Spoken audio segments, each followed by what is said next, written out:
welcome to another edition of Up Close and Personal. I'm Joanie Wedler for Nutmeg TV, and on today's show, we're going to talk to Katie D'Agostino from the Central Connecticut Chambers of Commerce. And the Chambers of Commerce serve, well, you encompass many different towns, Bristol, Burlington, Farmington, Plainville, Plymouth, and Wolcott, but you also work with municipalities around those towns to work together with other chambers who have joined together. We sure do. So as a regional chamber, we're able to work with all of those municipalities as well as the neighboring towns and just making sure that we are all working for the better good of our businesses. Katie, before we talk about you, because Katie's the president and CEO of the Central Connecticut Chambers and newly so, yes. But I'd like to talk about what the value is of having multi-town regional chamber. Sure. Definitely the voice, right? So it's really easy for us to have, we have almost 2,000 members, so to have a collective voice for all instead of just one or two or 10 or 15 businesses trying to make action happen for themselves. So collectively we're able to advocate for all with a larger share of voice. And isn't it true too, administratively, you know, as a regional, you can have a larger staff than a smaller, Correct. right? Correct, yes. So, and we're still kind of in that coming out of COVID area, right, where we're still trying to bounce back financially as well, if you will. We did really well. We ended up during COVID being a source for so many people and businesses to help them out, but we are still only a staff of 5 1/4, not even a half. So we do manage a lot with a little, but what we were able to do is really kind of look at the chamber of the future. And our staff, we have a staff of professionals. You know, we were talking before about the chamber world, and sometimes it's, oh, my wife could do that, you know, but we have experts in everything that it is that we do, and we're super proud of that. So we pump out a lot of work, we work hard, but it's for a good reason. So you are now the president and CEO, and that just happened as of July 1st. Correct. But that doesn't mean you weren't part of the chamber world for a long time. Correct. So kind of tell us how that migrated. Sure. So I was in corporate America for probably 20 years, always kind of in the insurance side, whether it was the health plan or the brokerage side. And I have a son, and so I was always kind of 45 or so minutes away from home. And as he grew older, it was getting a little bit more difficult to go to sporting games or after school activities. So I really much wanted to come home and be closer to home.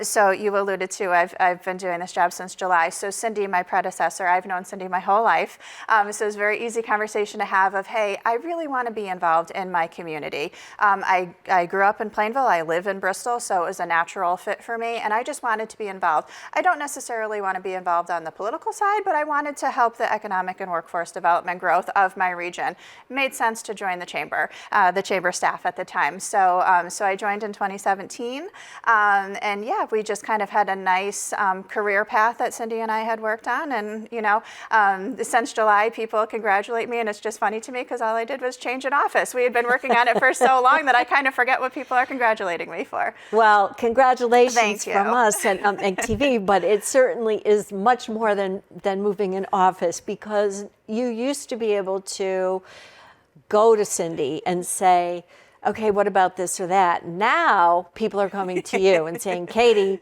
what about this or that? And you're also having to look at maybe what Cindy, who ran a fine organization, but had to look at what Cindy was doing and saying, okay, maybe we need to make a shift here, Yes. or maybe we need to add. How did that work out? We were perfect complements to each other. So, and one of the things for us that came out of COVID was we had this 2-year transition plan. So it was very easy for us to kind of ease our way into kind of Cindy sunsetting into retirement and enjoying her life, which she's doing right now, and then me moving over. So were definitely things we do differently, but it was time for the chamber to do that as well. And I think that's the one thing that I really like about our regional approach as the chamber.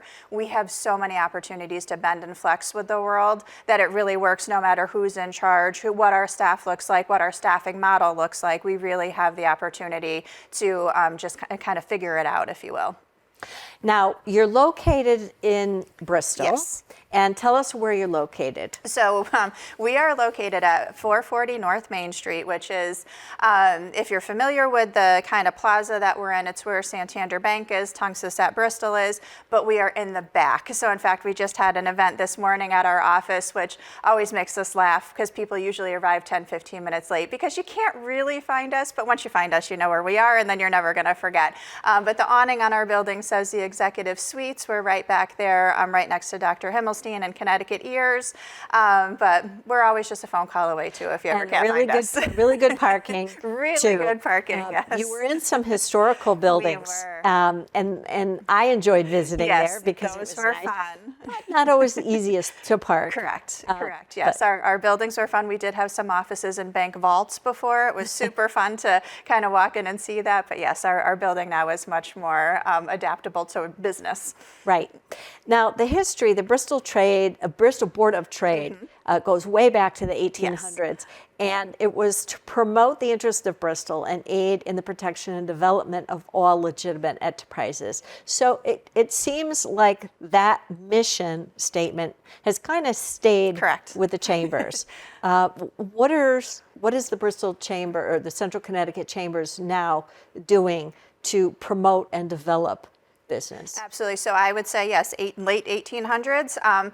Mission hasn't changed that much in over 100, 200 years at this point. So we've just expanded our footprint. We're not Bristol anymore. We are the region, but it is our number one goal to make sure that we are working with our economic development officials in our municipalities, working with any kind of workforce board that we can, anybody who is looking to hire, looking to grow, looking to expand. It's the reason why we're here. We tell people that all the time. We kind of joke around that chamber membership is like a gym membership. If you don't use it, if you don't use the gym membership and you wanted to lose 50 pounds, that's not the gym's fault. But if you want to grow your business, if you want to grow your network, that is why we are here, literally. So make sure that you are reaching out to us. We do all the outreach as well on our end, but it really is a two-way street as well. How does a business do that? So how does a business increase their footprint or build their networking? Sure. By joining the chamber? So we offer well over 100 events and programs a year. I joke, if you just check the chamber calendar, if you don't feel like cooking, we have something for you morning, noon, and night if you don't feel like going to the grocery store. But what that also leaves us with is 200 and some odd days, right, that there is other things to do. So we always are reaching out to our membership as well, saying, if you think we have a gap in our programming, please let us know. We have 200 days we could do something with. But we do this on purpose. We're busy on purpose. We're offering networking events that are included in your membership at least 4 times a month, that those are included. And then we'll also throw in our educational programming. So we want to make sure that if you don't have an HR department, if you don't have corporate counsel, we're bringing all of those people to you and you have the one-on-one attention with them. So we'll have a breakfast, a lunch, or a dinner meeting. And if you're not one of those people that's comfortable raising your hand in a sea of 100 some odd people at an event, please, they're around, talk to them one-on-one. So we kind of bring that to you, and we recognize, and the reason why we do it throughout the day and evening and even weekends, we know a lot of our bread and butter membership are small, medium-sized companies, entrepreneurs even, that just can't get out of the office. So we try to make sure that we are being very tactical and when we're offering things, and then also have the ability, like I said, to have that one-on-one attention that you're not going to get just because you're busy running your business. So let us do that for you. Now, you talked about HR, and we're going to talk about insurance in a little bit, but give us an example of how the HR component could help a small business that doesn't have their own department. Absolutely. So we actually just recently kind of kicked off an HR group, and it really is geared towards the HR professionals to just have a little bit more of a networking group together. But how we kind of made it unique was that we included people like me or other small businesses who wear an HR hat because we have to, because we don't have an HR department. But we will kind of go through what are the employment law changes of the year. We have a great relationship with an employment law attorney who comes in and does a seminar every year. and he puts in your hand exactly what it is that your employee manual needs to say for the upcoming year to make sure that you're protected. Things like that, when you're just busy running your business, you're not thinking of making sure that your employee handbook is updated every year, or that if taxes change, that you made sure that you're working with, I'm hoping you're working with a payroll company that's doing that for you. But again, sometimes you're not. But those are the things that we bring to your attention, and we want to make sure we kind of beat it down on you. We send out a lot of emails and communications to make sure that we've told you. You take advantage of it because we've told you. So that's another question for me. Sometimes small businesses or even larger businesses cannot attend events all the time and be able to reap the benefits. So is there a newsletter? Is there e-blasts? Are there? Yes. So we will fill your inbox with emails, and we do it on purpose because we're busy. We don't do it just to bother you and say, here's what's going on. We know of all the upcoming trends, laws, all that good stuff. And then, like I said, we have over 100 events and programs. You're not going to know about them unless we tell you. So we do send multiple emails. We do follow up on Fridays and send one kind of succinct email, which we say, if you don't read anything else, please read our Friday email, because that'll wrap everything up for you. We also do a quarterly newsletter, so that will go out to you in print and digital, so you have no excuse. It's either in one of your inboxes, your physical mailbox, or your email inbox. And then we also just have tons of, our guys started offering a podcast this year, so we kind of will get everything to you, no matter how you decide that you want to kind of decipher the information. We also advertise a lot on AMP Radio, the gas station radio that you hear. AMP Radio is a great member of ours, and just also another communication tool. I always say that it's very freaky, though, if you're the one recording the commercial and you're pumping gas and you hear yourself. But I have also had friends that are like, that's you, I'll sign a little autograph for you, no problem. But we try to get any kind of channel we can, as well as social media, obviously, to make sure that we're getting all of this information out, because it does no good if we're just sitting on it.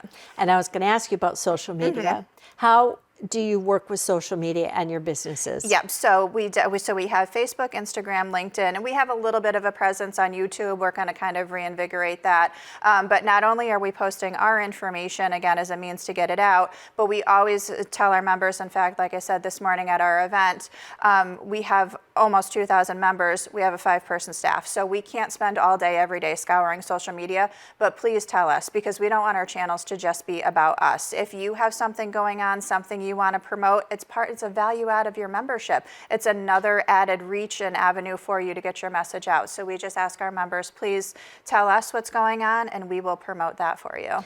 What is your work with manufacturing?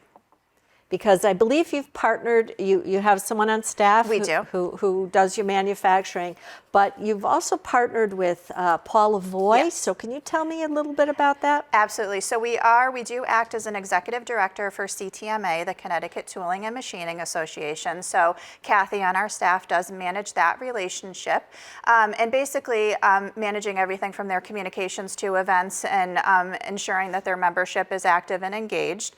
So that's what we do on the CTMA side.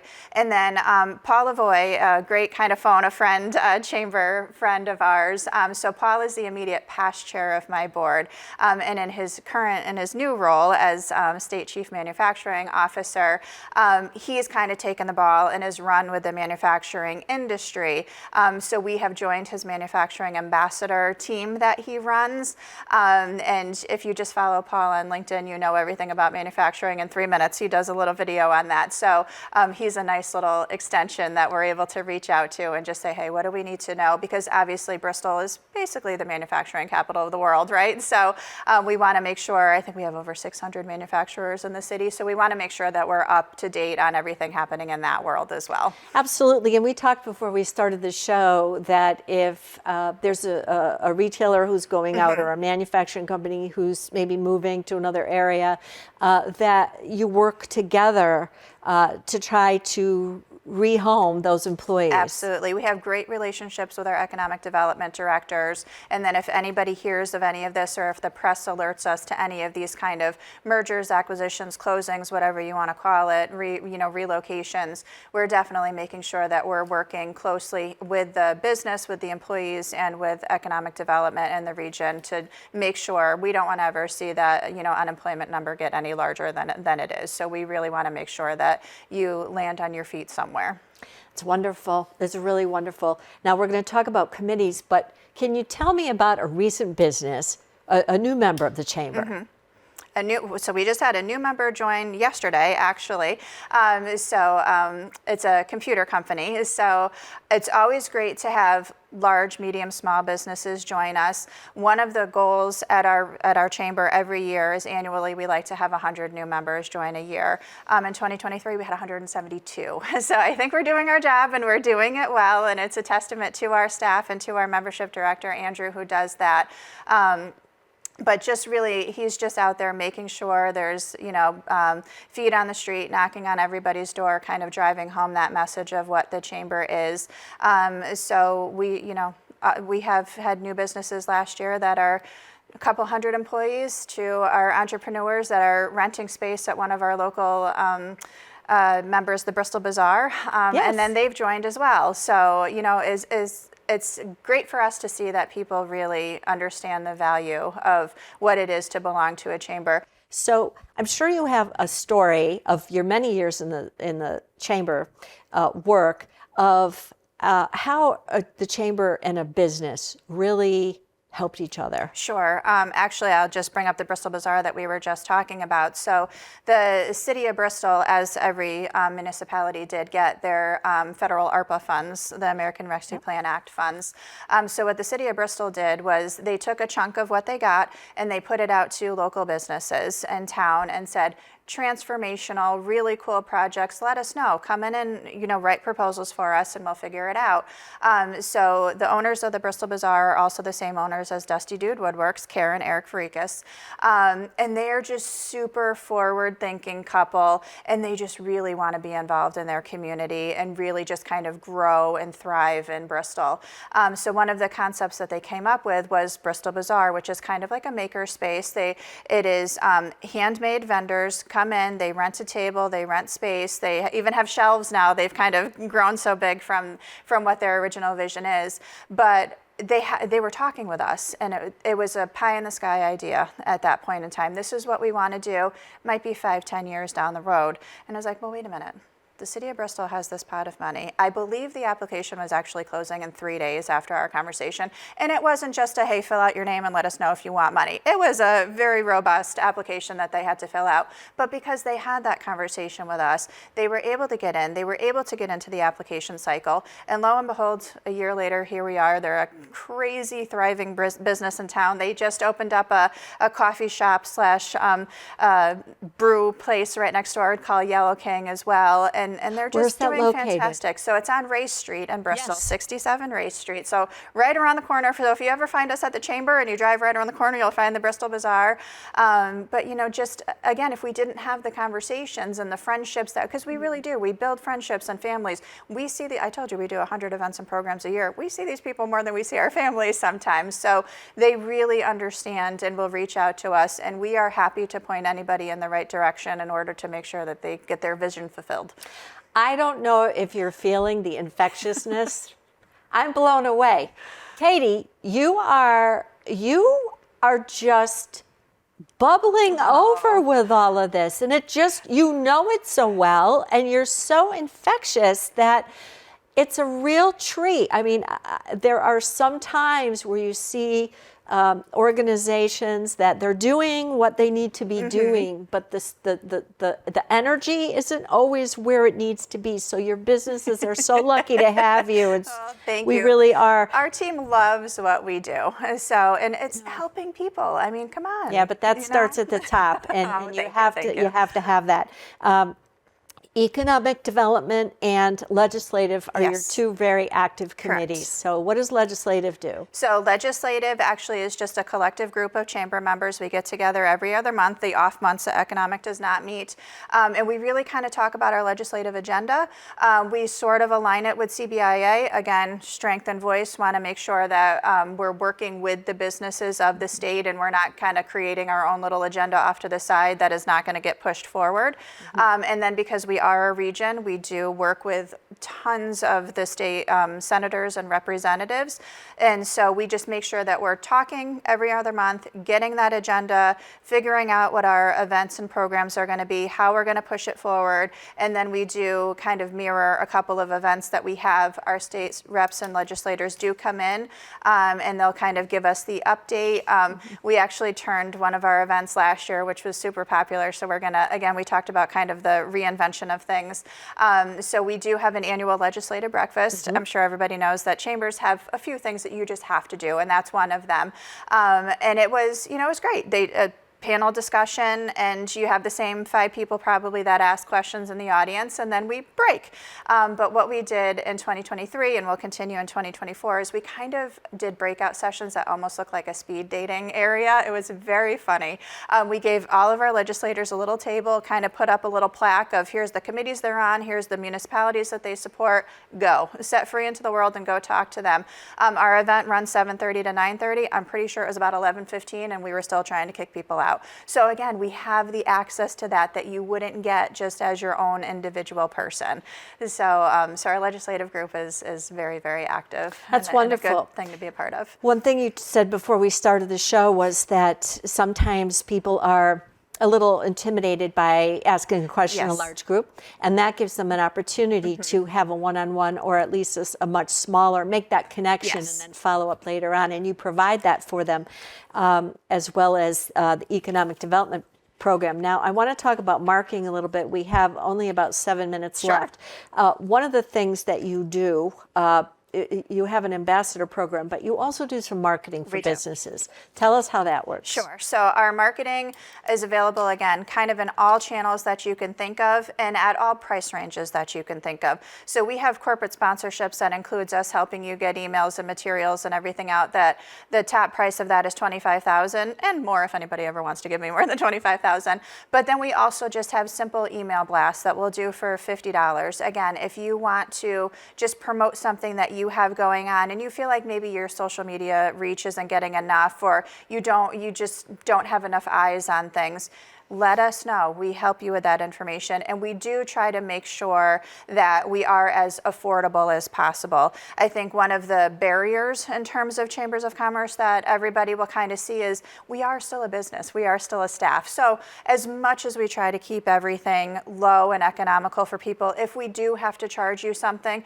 it's because we do have to pay the staff and our lease and everything like that as well. So we try to keep everything just under a couple of $100s. So we have email marketing for you. We have advertising and any single thing that you could think of that we do, program books, our website, our podcast that I mentioned. So we kind of just have all avenues for people to reach out to and make sure that we are helping them get the exposure that they need. Because at the end of the day, that's what they're looking for. That's what they're looking for, and or actual steering in the right direction of Correct. how to get Yes. if there's a problem that they're not sure how to navigate. Now, the membership ambassador is something that I'd like you to touch on, but also you have connections with SCORE. Yes. And tell us about that. Sure. So our membership ambassador program is run by our membership director, Andrew LaForge, and we're about a dozen people strong at this point, which is so great to us. It may seem like a little number to some, but for us, it's huge. Again, Andrew's one man, and we have all this entire region to reach.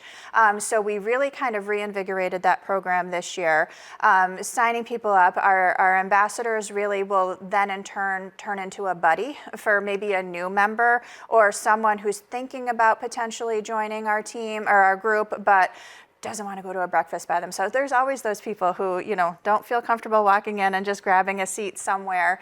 So our ambassadors will really kind of buddy up with them and make sure that they know everything that's going on, what we do, how we do it. And then they come to our events as well and just kind of make sure that they're just spreading the word of, here is how we can help, because you only know what you know. And so now we have Andrew plus a dozen other people out there kind of helping us get that word spread. So we really appreciate that.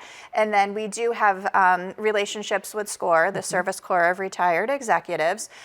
So they do have space in our office. They are still meeting virtually at this point. It obviously started through COVID, but then it just got to be easier because, again, we're talking about these entrepreneurs or small businesses who, if they have a meeting, they have to close their business to have the meeting. So we kind of kept them virtual. They will meet in person if they have to, but they'll help you with anything.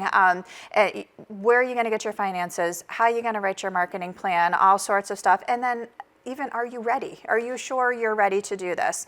And I think a lot of that came out of COVID as well, where, you see a lot of people who I'm going to steal the Bristol Bazaar's phase of side hustle to full hustle, because you see a lot of people who were doing that, where they had something, jewelry making or something out of their house. It just might not be ready yet. And that's the team that you really want to talk to them about. And then we also have SBDC, which is a Small Business Development Center. Again, Val sits in our office. Just all these resources. And the number one thing that I want people to know and remember, they're free. Just use them. There's all of these things that will help you be successful. They're free resources to you. So all of those appointments you can set up through the chamber. Just have to give our office a call and we'll make sure that you are seeing the professionals you need to see, again, to be successful. And, you've thrown a lot at us and there's a lot here. And I would imagine, though, that repetition over and over and over, those seeds do get rooted. Correct. And it may not be everything at once. How can you do everything at once as a business? But little by little, and that's how the growth happens. In our last 2 minutes, challenge for the Central Connecticut Chambers, and is one of the challenges, you're located in Bristol, you have a large membership in Bristol, but you've got these 5 other towns. We do. So I would have said, maybe 5 years ago, that was a challenge. Through our Economic Development Committee that we were talking about, we have really found that everybody now in the region plays so nice together. And that's the committee, and those are the events that I have the most fun at, because you'll just listen and somebody will be like, I have this business, they want to move in, I don't have any space. Another person, I do, let's meet, let's figure this out. Let's make sure that everybody is just doing what it is that they want to do and that they're successful at doing. So I think for us, one of the bigger challenges is just workforce, right? Just making sure that we are helping with everything that we can with that. And through the ARPA grants, the funds I was telling you about, the Chamber was also able to get a nice chunk of money, and we opened Bristol Works, which is a workforce development training program. Touch on that. We didn't. So, nope, that's fine. So for right now, through the grant funding, which is through the end of 2024, we offer training programs in healthcare, IT, manufacturing, and early childhood development. And anybody living or working in Bristol, they're free. Anybody outside of the city of Bristol, it's a nominal charge. We charge for books. It is not expensive at all. So we are working on sustainability plans, obviously, for moving forward. But for right now, that is huge for us. So, and it's another benefit of being a chamber member. You get to come in, you get to talk to these classes. We have manufacturers coming into the manufacturing class who are then come over and work for me, It's same thing with the healthcare class, same thing with the education class. So, our daycares, they're sending people over to be trained so that they're able to then stay in that job and grow in that job and have career paths. So that was really awesome. Where is that? So that's actually right downstairs from us. So we're at 440, they're at 430, right next to Tunxus at Bristol. And we kind of did it that way on purpose. So it is part of us.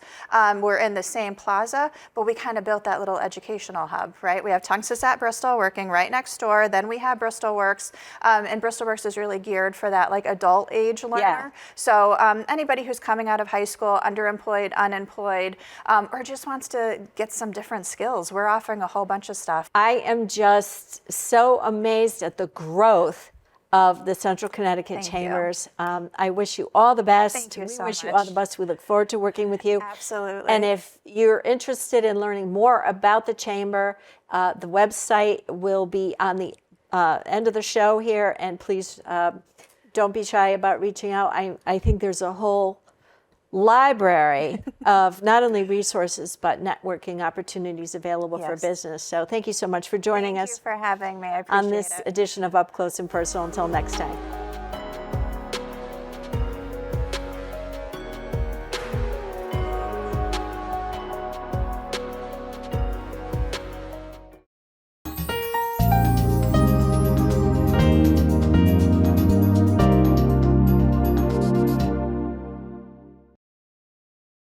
Nutmeg TV has been providing community television for over 30 years. We needed some studio upgrades, and Ion Bank believed in us.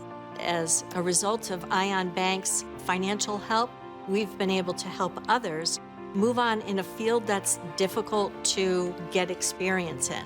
You're working with partners who understand who you are, and Ion Bank does that. They walk with us every day. It's community banking at its best.